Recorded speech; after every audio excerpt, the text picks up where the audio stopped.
आपण बघणार आहोत पेपर 1चा पहिला चॅप्टर इंडस्ट्रियल व कमर्शियल वायरिंग.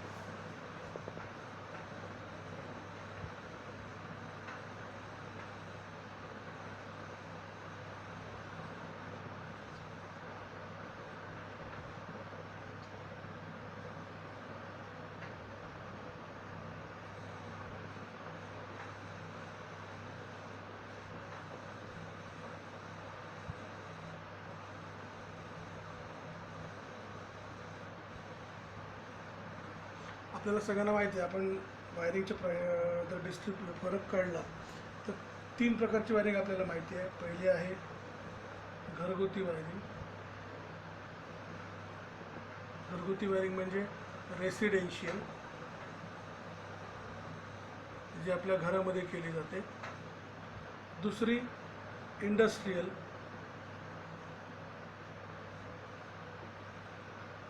वायरिंग आणि तिसरी कमर्शियल वायरिंग.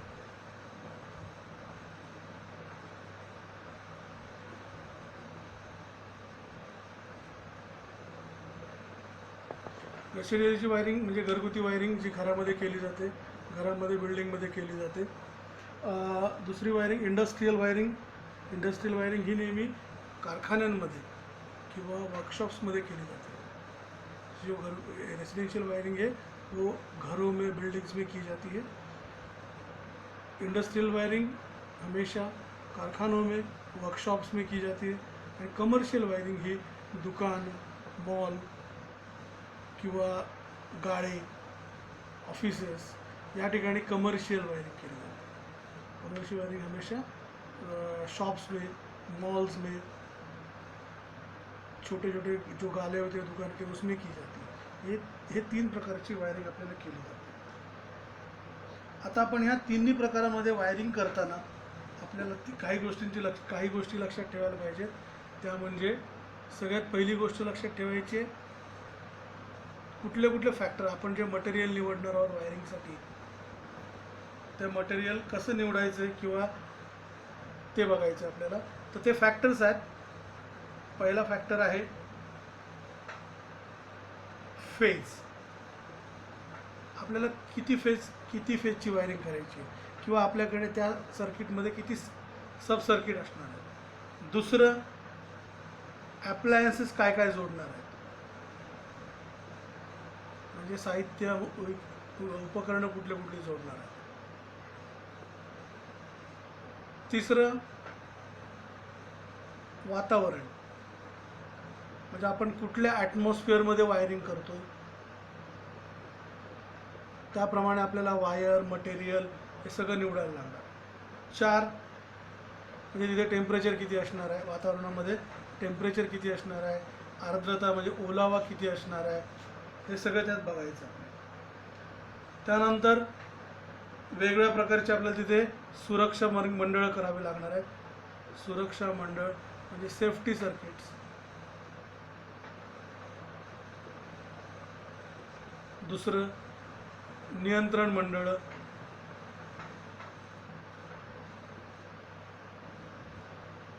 Control circuit.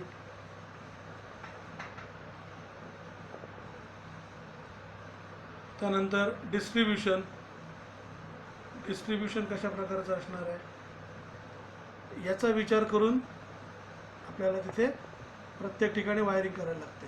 मग ती घरगुती वायरिंग असेल, रेसिडेन्शियल घरगुती किंवा रेसिडेन्शियल वायरिंग असेल, इंडस्ट्रियल वायरिंग असेल किंवा कमर्शियल वायरिंग असेल. या सगळ्यात पहिल्यांदा आपल्याला हे सगळं ठरवताना आपल्याला पहिल्यांदा त्याचा एक लेआउट तयार करावा लागतो. की आपल्याकडे समजा घरगुती वायरिंग आहे, घराचं वायरिंग करायचं, त्याचा आपल्याकडे नकाशा असला पाहिजे, प्लॅन असला पाहिजे. त्या प्लॅननुसार आपल्याला वायरिंगचं सर्किट कशी करायची, कुठल्या रूममध्ये किती पॉईंट्स आहेत, किती बोर्ड बसणार आहेत, मेन सप्लाय कसा येणार आहे, त्यानंतर मीटरपासून घरामध्ये वायर कशी फिरणार आहे, ह्या सगळ्याचा विचार आपल्याला लेआउट काढून तयार करायचा. तर लेआउट म्हणजे काय? लेआउट म्हणजे साधी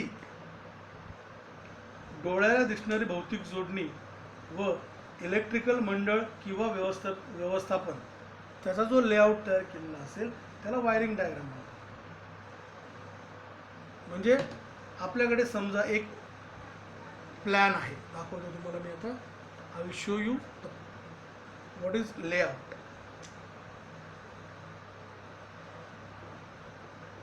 व्हॉट इज लेआउट. समजा आपल्याकडे एक प्लॅन आहे, हा प्लॅन आहे समजा. ह्या प्लॅनमध्ये इथे हॉल आहे, इथे किचन आहे,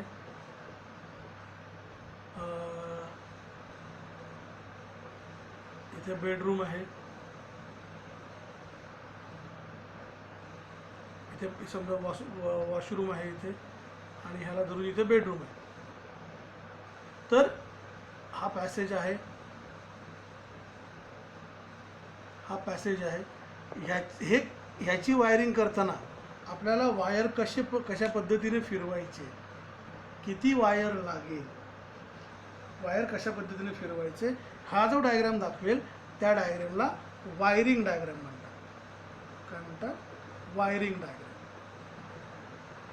आणि जेव्हा आपण याचा लेआउट तयार करतो, वायरिंग डायग्राम काढून लेआउट एक चित्र तयार करतो, तेव्हा त्याला लेआउट डायग्राम म्हणतात. ओके, मी तुम्हाला बघू याचं लेआउट डायग्राम असेल तुम्हाला दाखवतो.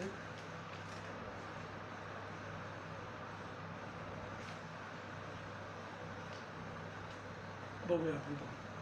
ओके, तर ह्या डायग्रामवरून आपल्याला काय काय कळतं. तर सगळ्यात पहिल्यांदी ह्या लेआउट डायग्रामवरून आपल्याला काय काय कळतं ते बघूया. ये लेआउट तैयार करने से हम लोग को किस चीज़ों की मालूमात होती है वो देखेंगे. पहले सबसे पहले मंडळांची संख्या, मतलब नंबर ऑफ सर्किट्स. इससे सबसे पहले मालूम पड़ता है नंबर ऑफ सर्किट्स. 2 जोड़नी, कनेक्शन. 3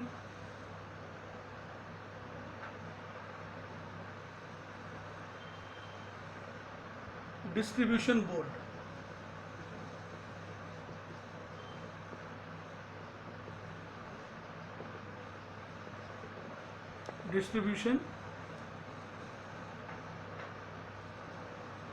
4 डिस्ट्रीब्यूशन बोर्ड्सची संख्या.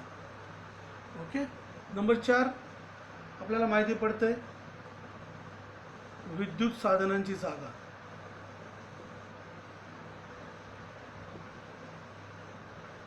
आपण कुठल्या जागेवर काय बसवणार आहोत, ट्यूब कुठे बसवणार, फॅन कुठे बसवणार, त्याची प्लेसमेंट. नंतर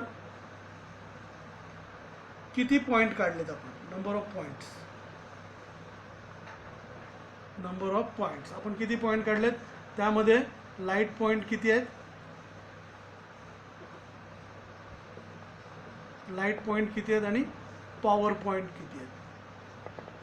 ओके, लाईट पॉइंट म्हणजे ट्यूब फॅन आपण कुठे बसवले किंवा 5 अँपियर. लाईट पॉइंट म्हणजे साधारण 6 अँपियरचे पॉईंट येतात आणि पॉवर पॉइंट म्हणजे 16 अँपियर किंवा 15 अँपियरचे पॉईंट येतात. ओके, तर हे आपण किती पॉईंट्स आहेत त्याची संख्या. ह्या सगळ्याची माहिती आपल्याला लेआउटवरून कळते. कशावरून? Layout diagram. ओके, हा झाला लेआउट. याच्यानंतर आपण ह्याच्यावरून खर्च किती होईल वायरिंगसाठी, वायरिंगची आपण कॉस्ट काढू शकतो. वायरिंगसाठी होणारा खर्च आपण काढू शकतो. ओके, सर्वसाधारणपणे विचार केला तर घरगुती वायरिंगमध्ये 800 वॅट लोडसाठी, हे कळलं सगळ्यांना.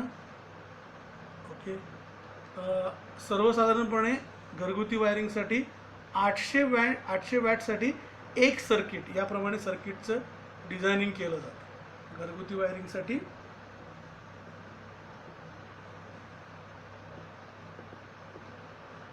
800 वॅटचं एक सर्किट, म्हणजे त्या सर्किटमध्ये फक्त 800 वॅटचा लोड असेल. म्हणजे tube, fan, fridge, T V या सगळ्याचा लोड मिळून 800 वॅट.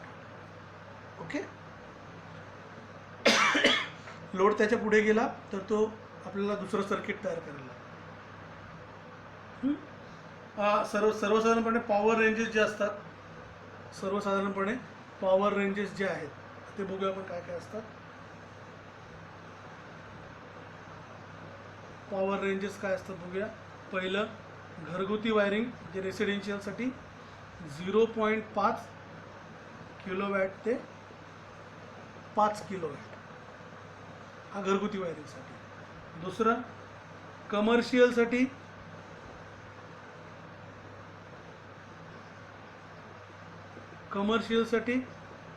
5 किलोवॅट ते 50 किलोवॅट. आणि तिसरं इंडस्ट्रीयलसाठी 50 किलोवॅटपासून